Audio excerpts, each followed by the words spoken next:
So we're doing a project with FRRR, which is funded by the Australian Government for the Future Drought Fund. And we're doing a community Saltbush project, talking about sustainable farming with community and also with some school kids as well in the area. So we've done a whole heap of workshops with local school kids around sustainable farming and sustainable practices that they can do at home. Also talking about tree loss in the environment and what effect that has, especially on our farmland, which has caused some salinity. Also, we've got our Indigenous rangers in Kojonup we've connected with for the project as well. So yeah, it's turned out to be a really lovely project for everybody involved. We held a workshop today with the Tambalup school kids. We just go through how salinity happens and then we do some different experiments with the kids. And the kids go and examine the differences when we add rainwater and how different soils react to the rainwater. It's just a very good visual presentation for the kids. And then we do a fun activity with the kids at the end with making some seed bombs made out of native wildflowers. These kids, many of them are farm kids. We've actually had a lot of feedback from mums and dads that have come through and gone, oh, the kids were talking about your presentation, and how much they've enjoyed it. And yeah, I think it's just important that everybody just reconnects back to nature because we sometimes forget that we're a part of it.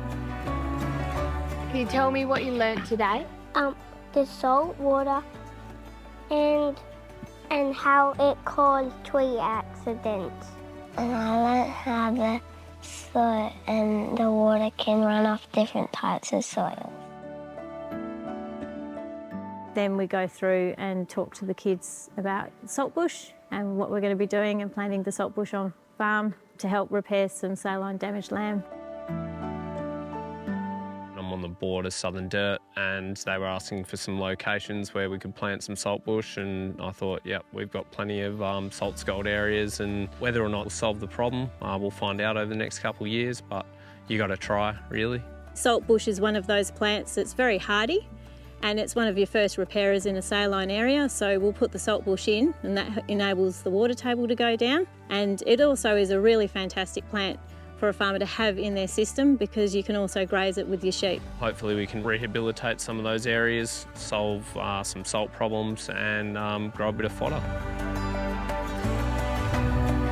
So throughout the whole project, we have planted over 6,500 saltbush, and it's involved over 160 students from 5 different schools around our region.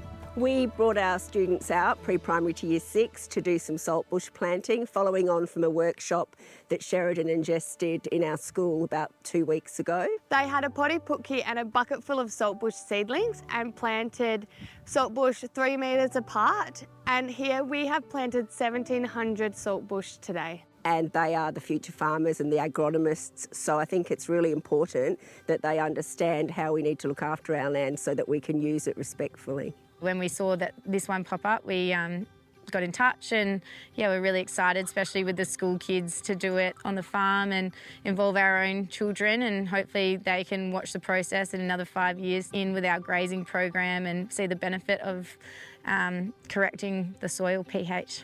They are learning about the importance of revegetation and keeping our trees alive and not removing trees as often. I think it's just to teach the young kids something about the earth and everything like that, and it is a very important thing with keeping the trees healthy and keeping the farms healthy to provide obviously the food and everything like that for not only here but the world pretty much. So we've actually connected with the Waggle Indigenous Rangers that have just started in the area, and they were super excited to be part of the project. Biodiversity, cultural diversity, conservation, bring the land back to what it was. I think a lot of it starts is just from learning about it, because you're not going to want to respect it and protect it if you don't know.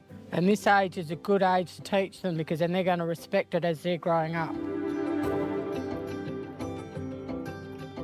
Like, we've had some really dry seasons in the last 5 years, and that obviously brings the salt up too, so it's probably worsened a lot in the last 5 years from that. But there's no doubt about it, with climate change it's only going to get worse. So if we can be proactive and do something about it, as rainfall drops, you only have to look out in the wheat belt to see what could be happening. If we continue in the way that we are with losing our trees, that's contributing to desertification. And as we continue to lose natural resources, that then affects our rainfall in the next 20 to 50 years. In this area can be they're forecasting up to 50 to 150 millimetres per year less. So that significantly affects our ability to farm. Today the kids had a ball. They are very muddy, very happy. They've been well fed and looked after, and their only disappointment is they want to plant more.